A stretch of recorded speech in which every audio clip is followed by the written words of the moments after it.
BP. Guys, opo lang. Unang-una, magandang hapon sa inyong lahat. Afternoon po. Marami sa inyo galing pang Norway. London.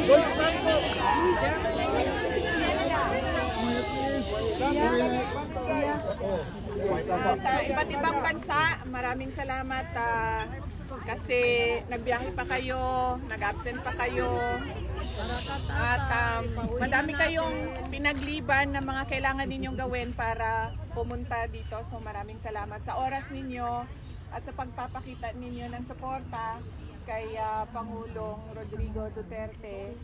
At yes, kakatapos lang ng aking pagbisita sa kanya at okay naman siya. Nagtatanong lang siya sa mga timelines kasi nga malapit na yung eleksyon at tinatanong niya kung ano ang nangyayari sa kampanya ng mga senador at tinanong niya kung papaano siya makakabalik dahil nga meron din siyang eleksyon sa Davao City. So yun yung napag-usapan kanina, yung kampanya at eleksyon na nangyayari sa ating bayan at nag-express din siya ng fears niya, apprehensions niya sa baka merong mangyaring dagdag bawas, yung mga ganon na mga usapan sa eleksyon, sa halalan. At okay naman siya, may rice na, may kanin na, lagi. May kanin na daw. Inuuna. At yung mga taga Netherlands kahapon nagsabi sila iba daw ang pagkaluto ng ng kanin dito. Tinanong ko siya kung tama ba yung pagkaluto ng kanin. Tama naman daw. On that point, na perfect na natin yung kanin, yung rice doon sa loob at medyo mahina pa siya kumain kasi nga he's getting used to sa pagkain sa ulam kasi hindi Pilipino yung ulam pero meron ng rice at meron naman siyang access sa gatas at prutas, yun din yung hinihingi niya noon. So okay naman siya. Ang kanyang may mga sakit na si Pangulong Duterte, natural lang yon dahil mag 80 years old na siya. So merong doktor na nagmo-monitor sa kanya at meron din silang nurses na nagmo-monitor din sa kanya. Ang kanyang blood sugar, nilagyan na siya ng gadget para sa blood sugar niya. So meron na silang parang electronic checking doon 4 times a day sa kanyang blood sugar. So medyo controlled naman ang blood sugar. Ang problema na lang natin ay hindi mapigilan yung pag-inom niya ng Coke Zero. So, bago ako umalis, binilhan ko siya ng 4 na Coke Zero. Nag-iwan ako doon ng 4 na Coke Zero. Bumili ako para sa kanya at sinabi ko na once a day yan. Kasi ang grocery mo will come sa Wednesday. Ang grocery list mo will come sa Wednesday. So, once a day yung 4 na Coke Zero na iniwan ko sa'yo. Maintenance. At sabi niya, bakit? Sabi niya, bakit? Once a day lang ang Coke Zero ko. So, sabi niya, 3 beses daw kumakain araw-araw, breakfast, lunch, dinner. So, at least daw 2 cans of Coke Zero a day. So, I know, right? So, sabi ko sa kanya, okay, babalik naman kasi ako sa Monday kasi meron akong schedule sa'yo. So, 4 yan, gawin mo na lang 2 bukas, 2 sa Monday. And then, pagdating ko, bilhan na naman kita ng bagong stock mo ng Coke Zero. Yes, and then sabi niya wala namang problema sa Coke Zero kasi wala naman itong sugar, so wala itong problema sa Stubborn ka. So, yes, I know.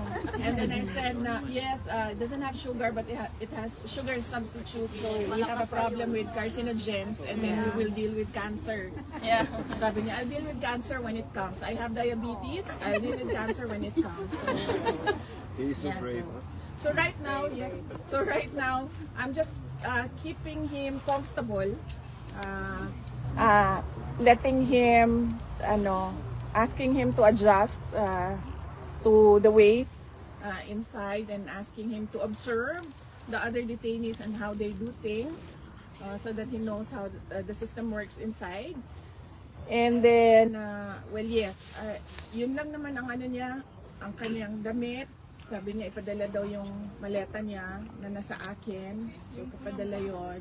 Ang kanyang Coke Zero, make sure na merong unlimited supply ng Coke Zero. And then, he asked for shaving cream, which was free inside. So, they just had to teach him where to get where to access the shaving cream. And then the rice, we already solved the rice problem. Inununan pa. Paano? I already submitted A list? yes, a PDF file of Filipino recipes. I already asked the lawyer to send it inside, and then maybe they can consider cooking the recipes in the list because a very simple, simple. So you're not allowed to bring anything in, no? No. All right, okay. That's what we thought. But they allowed me my credit card so that I can buy him things. Be careful with the Coke. Yes, I told him that, but he's 80 years old, and then he's just, I'm 80, I deserve all the, Question, all the no diseases. exemption for the food sa birthday? Walang exemption, PP? Wala siya exemption? I already asked that from the guards if I can bring Sa cake. birthday niya. Yes, I can bring cake, but then cake is not allowed for him, so Yes. Cake zero. Cake zero.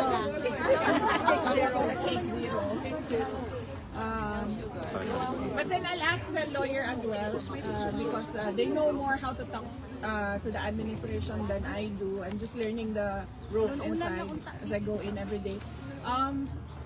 Yes, so Quick question about his movement. Is he allowed to go around? yes, he is allowed, but he doesn't want to. He doesn't want to go around. So, I told him that. Can you just do what the doctor tells you? The doctor is telling you to use your muscles. Right. He's not even allowed to do the wheelchair now because Are the there doctor wants him therapists to. or nurses coming in to help him out? Yes, there are. Everyone's helping him out inside. That's good. But he said that if I go out, I'll go straight to the gates and go out. So, that's what he told me. I told him. You're not gonna go far then. I told him to avail of your rights to go outside and walk. And then he said, no, I don't want to do that because I will walk to the gate. He's not gonna go far. So yes, that is something that I have to work with him to get Don't worry, him baby, walking we'll bring him outside. home. Sa mga supporters, ma'am, ano yung message niyo kung anong pwede namin gawin? Like, pretty much all over the world, nandito ngayon kusa kami pumunta dito to support Duterte. Yes, Yeah.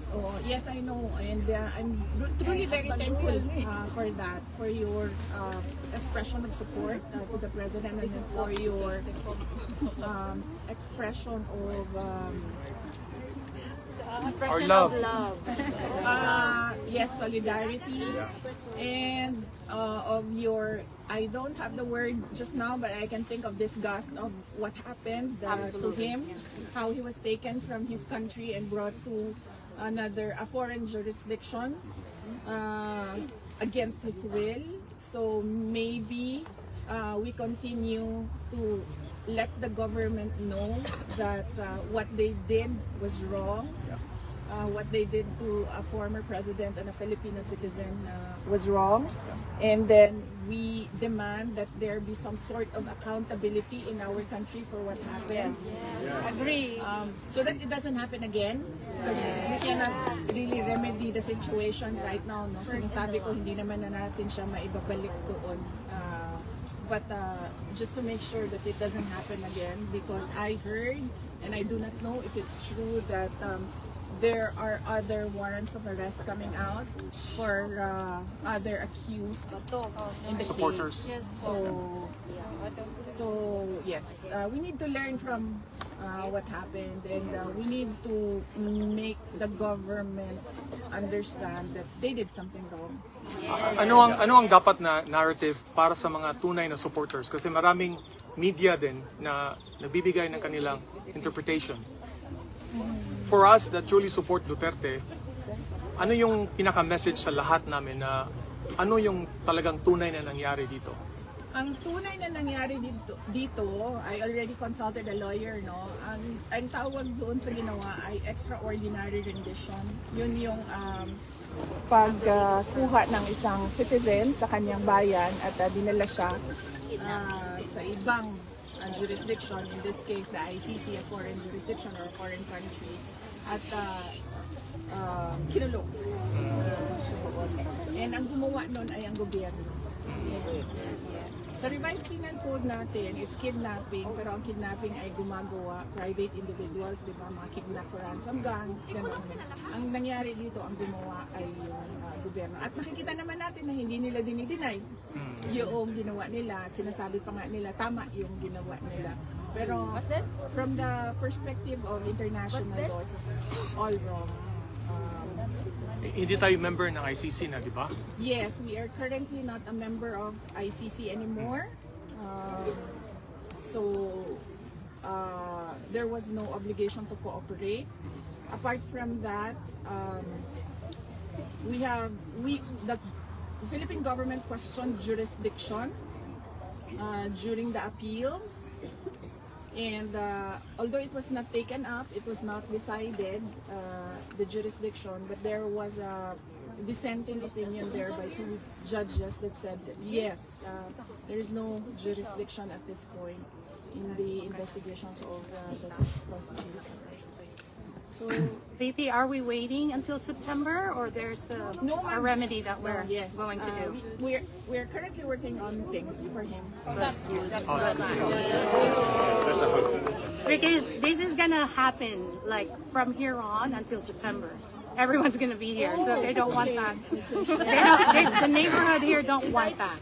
Okay. Not everyone will be here because it's a private, like. I guess what is happening right now will make the ICC understand as well. Correct. that, Yes. It's really good. What they're doing is an injustice. Just send them home. Filipino citizens. Just send them home. That's it. That's what we want. Send them home. Sir, yung aking double chin dyan sa... Yana po gamay. Luluhod na lang po ako. Tapos naman ang ilong ko yan. Sige. Sorry. Sara dito wala, nakaslim pa. Next president.